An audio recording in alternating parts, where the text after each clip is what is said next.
Well, hello there, and welcome to the Radical World podcast. My name is Jose Leal. My partner, Matt Perez, isn't here today, but we do have two awesome guests from Sacramento, California, sitting on either end of what I presume is a bar, but I'm not quite sure. Uh, Both David Gull and Daniel Yambor. Did I pronounce that right, David? You did. Awesome. Welcome, guys. Thank you for joining us. Thanks for having us. Thanks for having us here. Absolutely. I heard about you guys and what you're doing over there, and I had to try to figure out how to learn about what you're doing, because what we talk about here on Radical World is new types of organizations, how we're going to come onto developing these types of organizations. And I believe that really co-ops are sort of the seed of one aspect of organizations, which is co-ownership. So I'd love to learn about you guys personally, how you got here, and what it is that you're doing with your organization. Yeah. Daniel, you want to start? Sure. I've been here for 3.5 years. Originally, I was a veteran. I went to school, got a bachelor's of science in environmental science. I did that work for a little bit and realized it wasn't for me. Wanted something laid back. I got into the beer industry, and 3.5 years later, here we are. So, yeah, and I'm Dave. I'm the founder at New Helvetia. We're approaching our 12th anniversary. We started as a brewery to celebrate Sacramento, and there's really sort of a rich beer history here in Sacramento. And we wanted to create a brewery that recognizes that and celebrates it, and sort of creates a community around it. And I think in doing so, we've really kind of expanded upon that idea of community.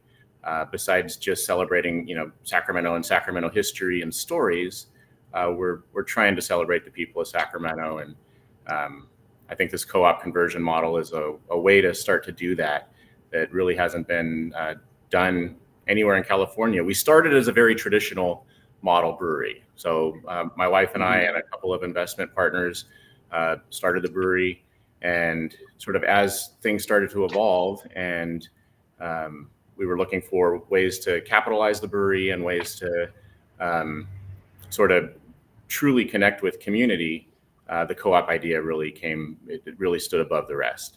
There's other, co-ownership models, employee ownership models like ESOPs, and employees can also, have standard stock options in a business, any business really. But this, it felt like a way to truly bring it down to earth and make it accessible to all of the employees, and open the doors for the community to become owners as well. That's the thing that I found really interesting. It's, worker-owned co-ops, which I really don't like the term, because it really makes it not feel like I'm an owner that happens to work there, but I'm a worker who happens to own it. And to me, there's a bit of a difference there. Maybe, I don't know if that has a vibe for you, Daniel, but for the idea that you guys brought the community in on this, did you see a model somewhere else that sort of said, hey, how do we engage the community as well? Or was that a novel idea from you guys? I think originally, just from the get-go, I think we didn't want to do this without the community, partnership. We wanted to see, how the community viewed us, right? So by bringing the community in, I think it allowed them, one, to buy in on something, but then at the same time, for a lot of people, this is their, local watering hole, and they didn't want to see that leave. And they're, by buying in is showing their support of what this place really means to them. We're very small. We have 9 employees, and I think for us, we didn't want to have to take all this on without the involvement of the local community and people here in the neighborhood and around. Mm-hmm.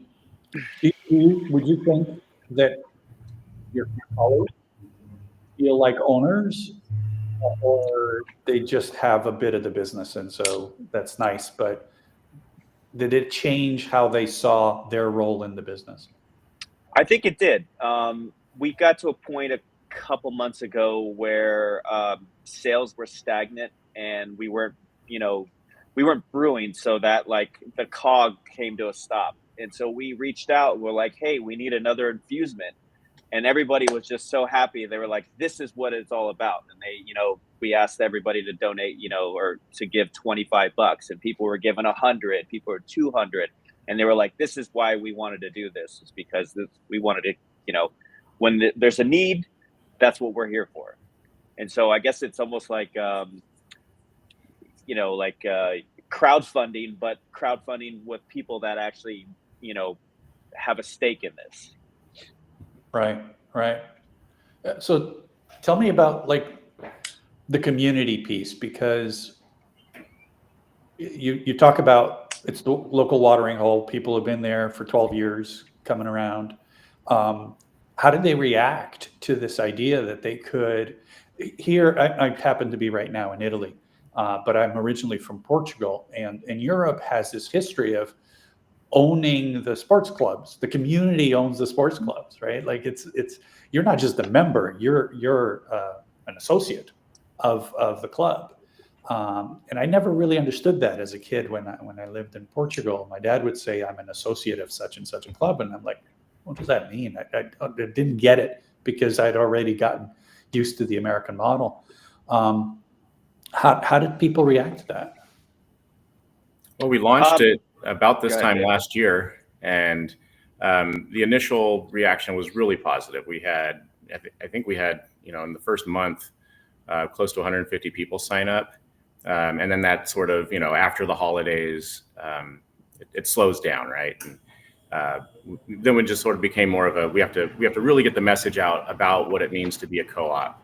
One of the examples we use, since you're talking about sports clubs, is in the NFL, the Green Bay Packers are owned by the community. The NFL franchise is owned by the fans, right? So that really became something that we could say, look, this is not a new model. A lot of what we have to do is educate people about what it means to be part of a co-op. Since it's not a traditional financial structure, I think people just don't always quite understand it. It's not intuitive unless we explain it to them, or unless they're already part of an existing co-op elsewhere. Like we have a grocery store co-op here in town. Some people might be members of, REI is a major like outdoor recreation clothing store, and they're a co-op. Very different models, but people they start to understand what it means. I mean, we're really doing this at a Main Street level. We're a very small brewery. I think this is about a 5,000 square foot building. Like Daniel says, we have like 9-10 employees, and getting that community involvement was something we wanted to do, but it's also really a necessity. Like we had to have kind of a larger base of potential co-op member owners to join the team. And once we put that call out, people started to pay attention, especially, hyper local, right in the neighborhood, right in the community, where it made sense for them to, keep a building occupied that had one of their favorite pubs, keep a brand that honors, Sacramento history, keep all of the employees working that are part of the new co-op management structure going forward. There's really a lot of good that can come out of this, and us being really the first co-op conversion in California. California is obviously it's a big state. We're the state with the most number of craft beer breweries, in the U.S., and there's not another commercial co-op brewery here. So we would be the first to transition from a traditional ownership model to a co-op ownership model, and that there's no roadmap for that. We're figuring it out as we go along. Well, I'll say that there's, and you probably know of these folks, Slice of New York. We've heard of a few of the employee co-ops out there. Right. We got a bakery in Oakland, I think, and Yeah. LA has one too. So there's been other businesses that have done this. And this is just how I feel about it. I don't know how Daniel feels about it, but it seems to me that a business like ours that, we manufacture something, we create a product that can go out into the marketplace. And having that, I think, is unique. I don't know that the co-op model works for every single type of business out there, but certainly I do believe it's a really viable structure for a local brewery. And, some of the other models like pizza places, bakeries, that can also work. But I don't think every single bar or restaurant has that potential to be a co-op conversion, unless it's serving a specific purpose of like maintaining like the one pub in the small town type of thing. Why do you say that? What do you think would prevent that from being true? Probably just the abundance of them, and I'm happy to be proven wrong on this. If more businesses are able to go down the co-op ownership path, I would highly support that. Why I think is just mostly because I think having a product that is manufactured and being an actual manufacturing facility gives us an ability to be a co-op, do this transition, and continue to not only raise capital but start to drive revenue and be a truly successful, financially successful business that the co-op members will benefit from. And getting it there, I think, is a huge part of our challenge, but also that's the direction we're heading. And the organization, like, I see, even if I'm not producing products, I'm a regular small restaurant. And when I say small, I don't mean, very niche, but having everybody be a co-owner of the organization and have both a say and the ability to benefit financially from the ownership of the organization above and beyond the, being an employee. To me, that seems like a natural fit for a community business. Yeah. Right. Yeah. Like I said, I'm happy to be proven wrong. And in fact, in the state of California, recently has passed several legislation to really encourage co-op conversions of existing businesses. I think they recognize that there is a sort of a looming retirement crisis that will ultimately mean a lot of Main Street businesses are going to start shutting down unless there's some other pathway to keep them open. And they've identified that the co-op conversion model is really one of those great ways to do it. And we're kind of doing this without a lot of roadmap to follow.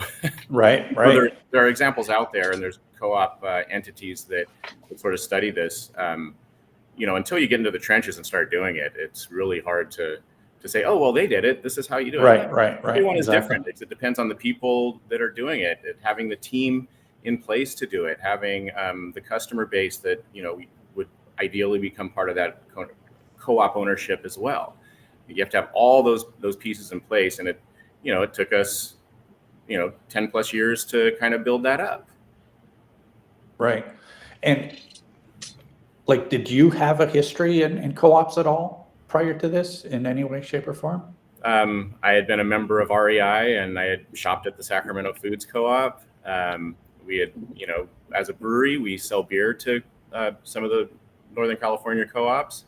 But really, no, I hadn't. And I just love that idea of sort of spreading the equity and having, more community ownership, more employee ownership and buy-in and control.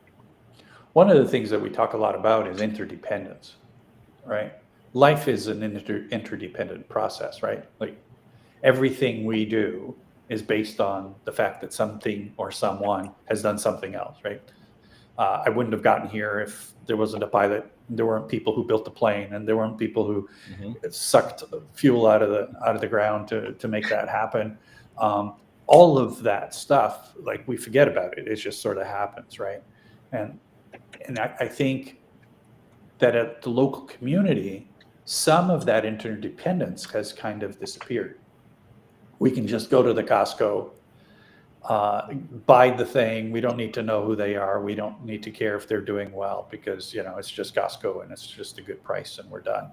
And there isn't a relationship, and you can't really benefit Costco as a consumer locally, right? Mhm. Because it's not a relationship with the people at Costco. It's an organization that those local people don't actually have the power to have a relationship locally in the same way that local businesses do. And so much of what you're describing to me is about reintegrating interdependence into our communities, where people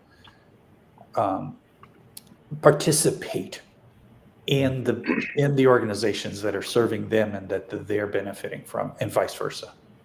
So let me ask you a question about how does a community member benefit?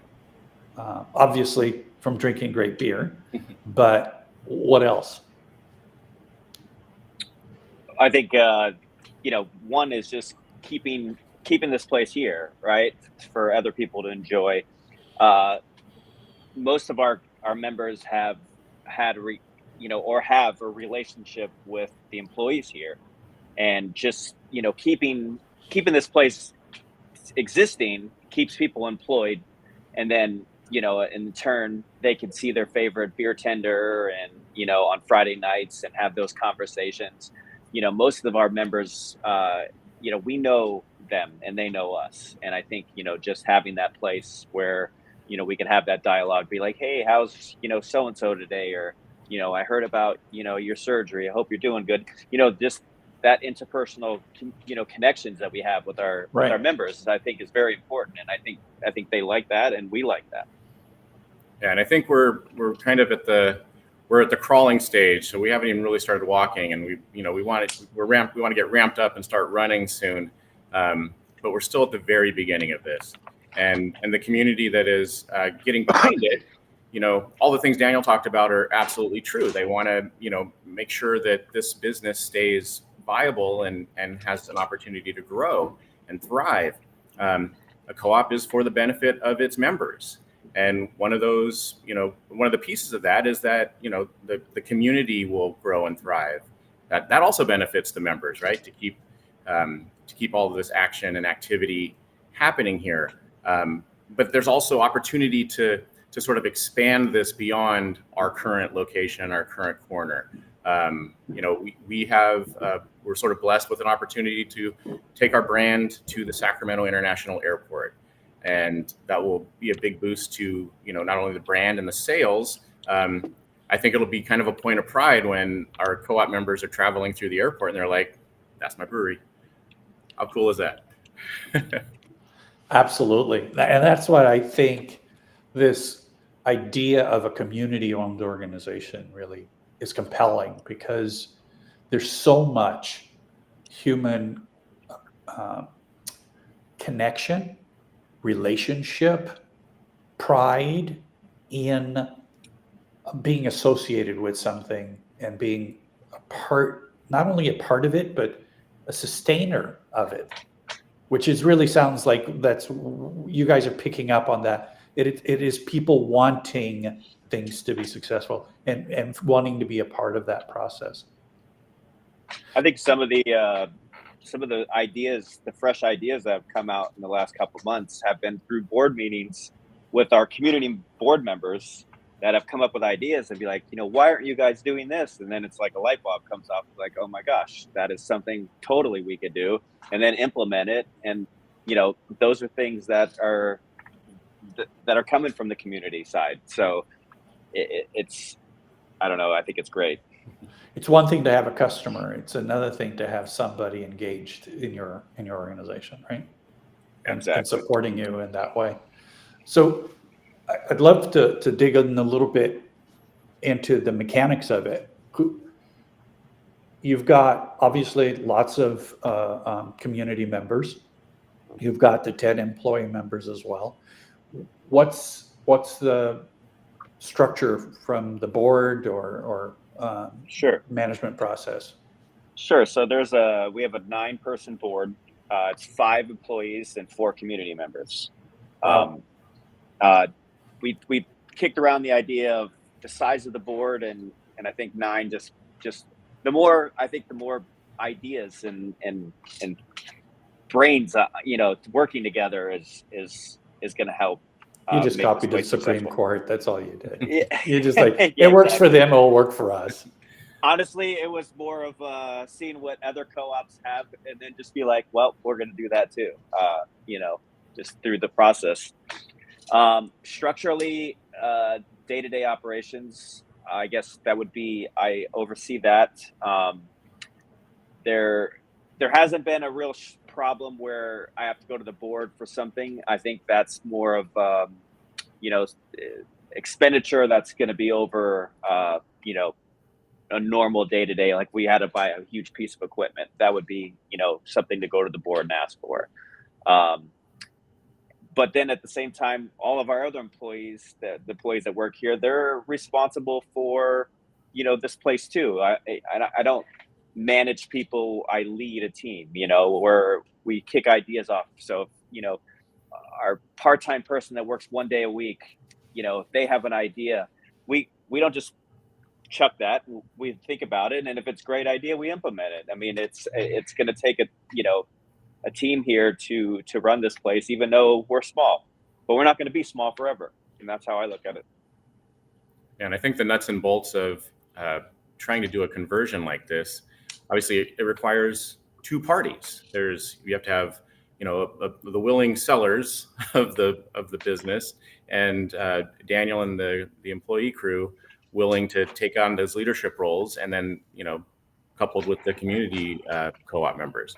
So it's really sort of it's still a transaction in the traditional sense, but not in the, I'm not trying to sell a business for the sake of selling a business and get the most out of it. I'm trying to build a community. And I think people that have joined the co-op that know our New Helvetia story and know Daniel and know me, they know that we're about the place and the people and the community, and it's not about the dollar.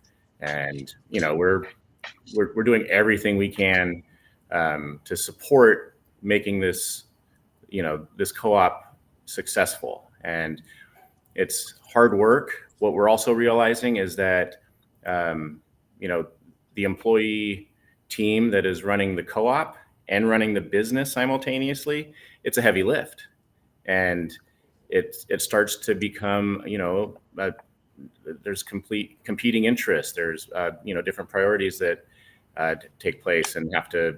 It becomes a difficult juggling act to do both the co-op and the business operations. And Daniel's kind of struggling through a lot of that right now, trying to figure out how best to push this whole thing forward. Tell me a little bit about that. That's interesting. I had never thought about that. What are the features or the bugs, sometimes we call it in the tech industry, that you're experiencing? Well, I think for me, it's try not to do everything, right? So I can't run the co-op and run the business. I got to pass some of that off. So, when I get emails saying, well, the board needs to talk about X, Y, and Z, I say, well, I'm not the board president. You should talk to them. I'm just a member of the board. I got to be able to compartmentalize, like, okay, I'm used to having multiple things at once, but I can't do that. So I got to learn to pass some of this stuff off. And, if you have a question about the business, I am happy to talk to you about that. But if it's the board and the co-op, I'll give you to our board president, who is Tommy McNamara, and he can talk to you about, the steps being taken. Originally I was, helping run the business and setting the co-op up at the same time. And I will tell you that, I was like, I'm going to get burned out doing this, and I got to pass some of this stuff off because I'm not going to be able to do all of it. And, I still have a home life. What? I have a husband and some kids, and, I have things I got to do outside of here. So I can't go home and take this home every day and think about, New Helvetia every day of the week. Is there hope that you will spend a little less time doing this and then more time with the family? Oh, sure. So we hope to get to a point where this thing just runs on its own. There's, the process is in place and everybody knows their role and they just execute, and it's just a smooth sailing. But we're just starting, so there's going to be some kinks to work out, and that's where all the time and energy goes into. So you could take that step back and be like, wow, look what I just did, and it's looking Look at at what the we just did. true, yes. Absolutely. Thank you for correcting me on that. Well, and that, I think that's part of the thing, right? There's a sense of camaraderie, right? That it's not, yes, I did it, but as you said, you're a leader. And when the team does something, I've been a leader. When a team does something, there's pride in their ability to step up and get that done. And very often, we kind of lose out on that because we don't have that relationship with those teams that would allow us for that.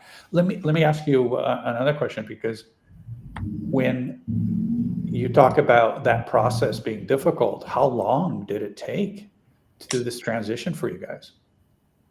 I would say that it's still going on. So we started this in almost a year ago, and I would say that it's still process, and it's not finished yet until this sale is passed off, and we are 100%.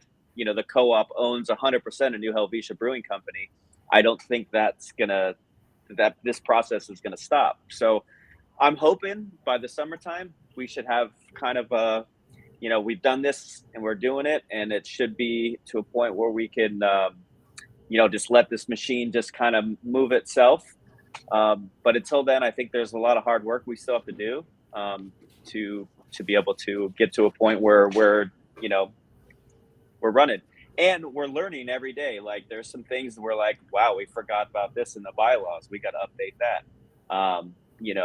There's someone brings up a point where it's like, oh, you forgot about this.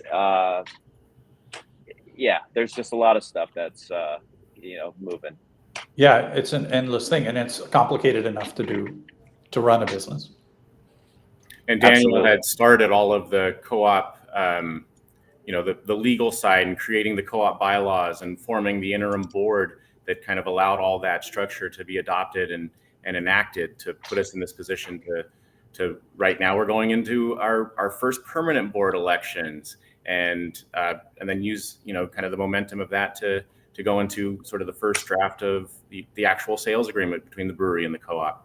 There are those nuts and bolts things that aren't exciting to talk about, but they're necessary to make all of this move forward. And they're often what causes these things to fail, because it's not an easy process to take everything through that stage. And it sounds like you guys have done this in a fairly quick order, because I know of some transformations that have taken 2-3 years to get done. So that sounds like you guys are ahead of the game. Yeah, I think with it being teed up like this, it gives us a chance to try to do it in a way that doesn't debt burden the co-op, to put it on the most solid footing possible to move forward. It's we don't want to have this fail right out of the gate and fall flat. We want to give it every chance. And so we're reaching out. We're trying to get more community members involved. We're trying to spread the word among partner organizations, not only existing co-ops, but other local Sacramento area businesses and entities like Alchemist and some of the civic amenities locally, the chambers. We're trying to get the word out as far and wide as possible. And that messaging is hard to do, again, because you're educating at the same time you're trying to get somebody to buy into a new concept, and it's difficult. It is, and it's I can imagine how for a lot of people it's such a foreign thing that it's like you basically have to sort of teach them that there's a different world out there than what they're used to. Buying a beer and owning a piece of the beer you're buying, that's a very different thing. And people have different values, and the reasons why they would choose to be part of a co-op brewery or not will largely have to do with which values they want to they see in us. I think sometimes you can't make that connection, but we really have to try it. We have to, let it be known that we're about the community. We're about shared ownership. We're about, raising up employees. And there's some things like with, member education, members helping members. I mean, we kind of could become our own ecosystem of sorts. We don't want it to be an exclusive club. It's open to all, but we want to make it known that, this community of co-op members can help each other. And how do we get that message out and start to demonstrate that? The other one thing I want to make, because I know we're running out of time, is what if we could start to use this model in other areas around, in a community, other businesses that, it might work for, if we can demonstrate it, we can show them the way. I think that there's that's a great idea to me. That just sounds like absolutely. win-win. Absolutely. I like to call them collaborative networks because it's one thing for us to own a business. It's another thing to own 2 or 3 businesses, for everybody to sort of cross-pollinate. And we're back to being more increasingly interdependent in our transactional world. Yeah. But you're right, David. We are going to stop now. I'm going to introduce our next week. I really enjoyed this conversation, by the way. I'd like to come back and talk a little bit more when you come back, talk a little bit more about your vision of what that looks like, expanding into the community, and dig a little deeper into the work that you guys have done. Thank you so much for joining. Thanks. I'm going to introduce our next guest for next week, which is Francois Conechel, pardon me, from the Go Fish Collective. Francois is, I think, in the UK, so I'm looking forward to that conversation.